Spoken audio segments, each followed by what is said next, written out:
ng Energy Regulatory Commission, ERC.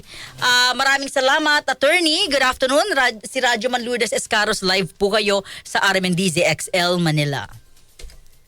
Oo, good afternoon, Ma'am Lourdes. Oo. Sir, kumusta po? Nako, yung ERC talagang pinag-uusapan kahit sa panahong ito, sir. Usapin ang mga elektrisidad.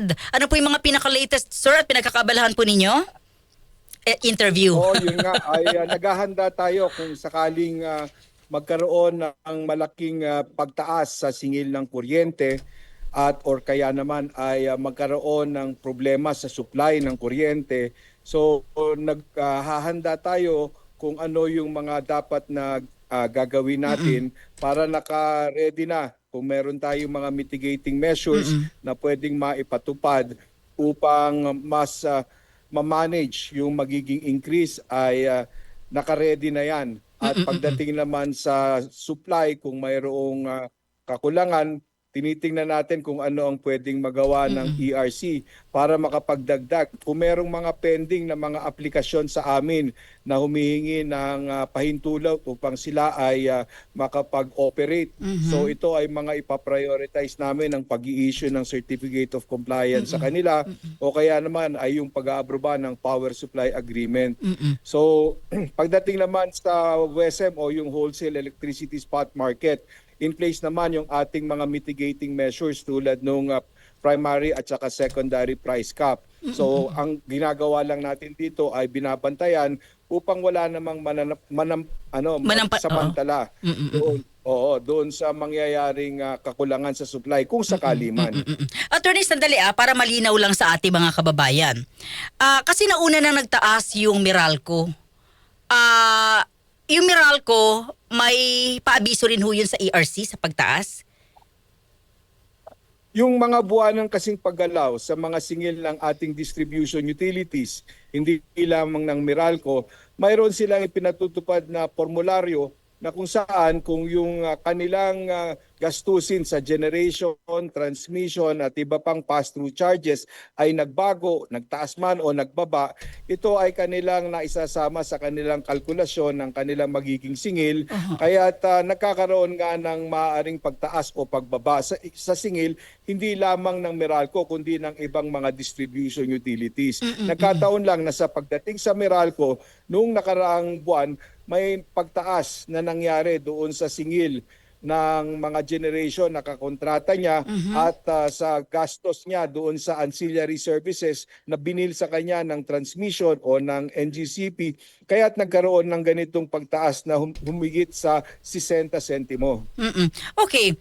Kasi Meralco, hindi po lahat yan, di ba, sir? Metro Manila, karatig na probinsya or syudad lang. Ngayon, nag-abiso na sila ng pagtaas. Paano ho yung mga nasa probinsya, yung mga under ng cooperative? Mayroon ding ilan sa kanila ang nagpatupad ng pagtaas, mayroong pagbaba o kaya naman mayroong iba na hindi significant ang naging paggalaw ng kanilang singil.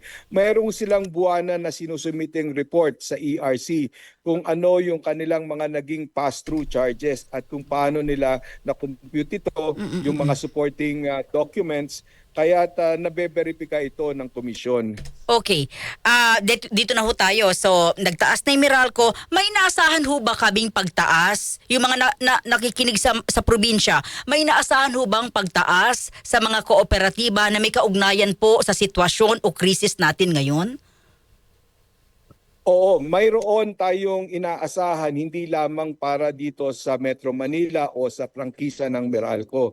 Kasi ang ating mga distribution utilities, maging ang ating mga electric cooperatives, sila ay bumibili ng kuryente mula sa mga generation companies.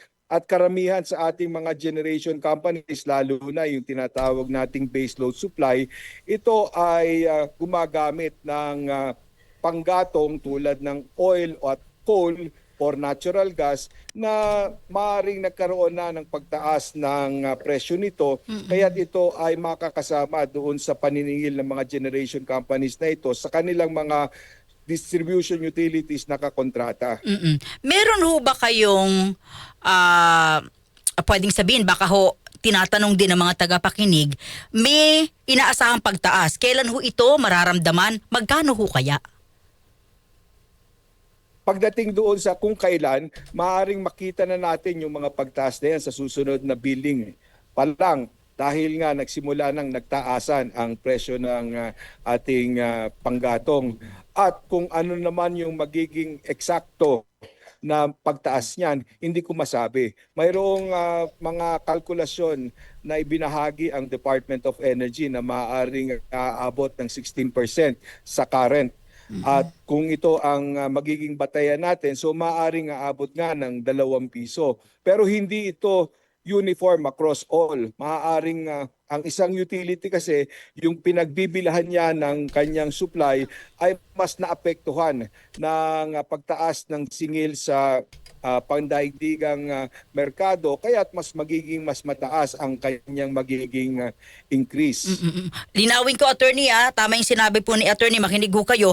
Inaasahan ho na ba yung pagtaas? O hindi naman po dinidinayo ng ng ERC, may pagtaas. Nauna na po yung Meralco at sa mga probinsya yung mga kooperatiba. Possible, attorney, hindi po uniform, iba-iba, pero yung iba dyan baka nasa 2 pesos.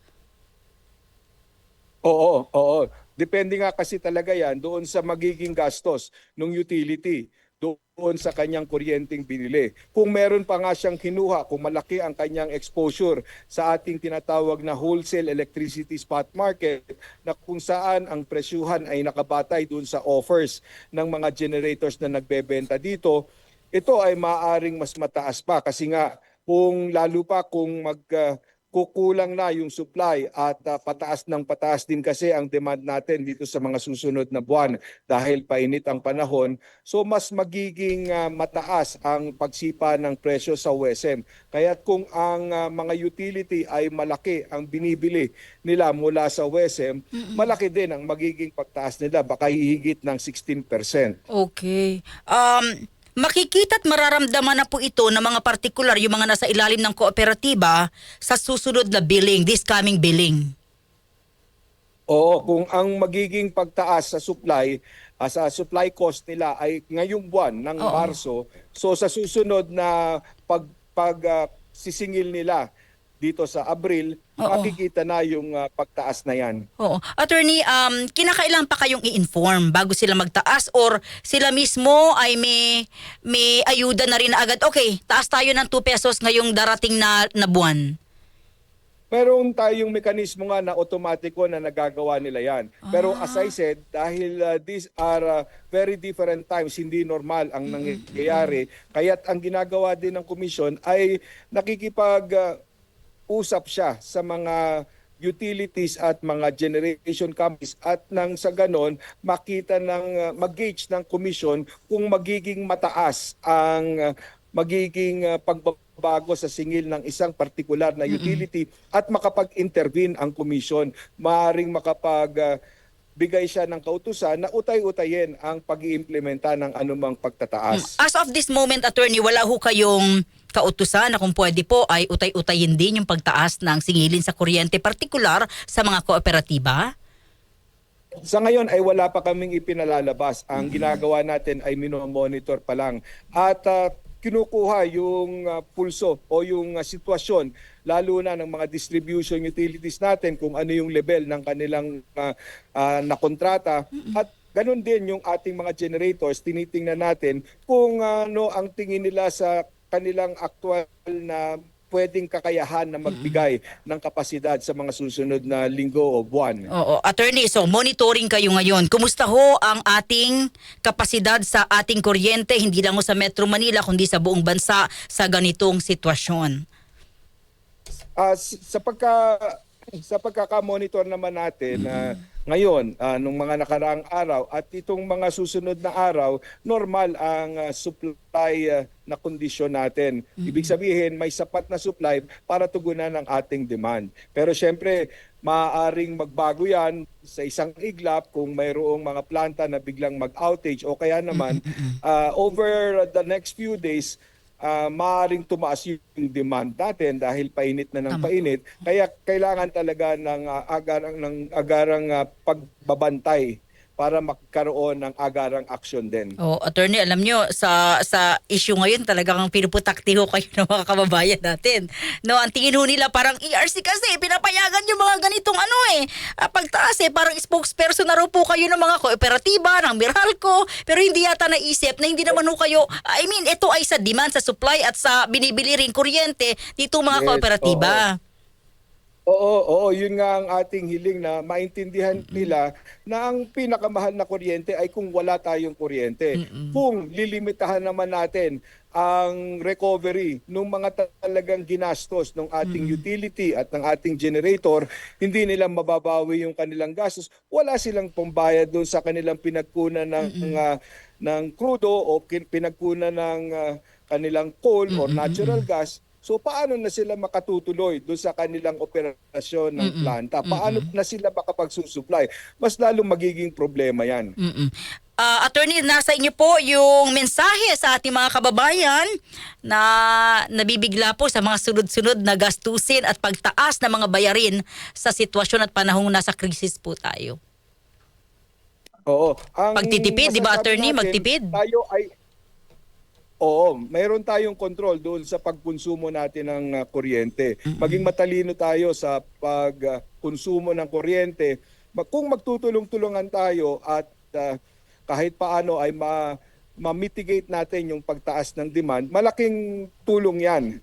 Hindi lang doon sa ating bayan, kundi doon sa mapipigilan niya yung talagang pagsipa ng presyuhan ng kuryente. Attorney, maraming salamat sa oras po ninyo. Mabuhay po kayo. Magandang hapon po. Thank you, sir. Oo, maraming salamat, Ma'am Lourdes. Maraming salamat ho. DZXL. Si Attorney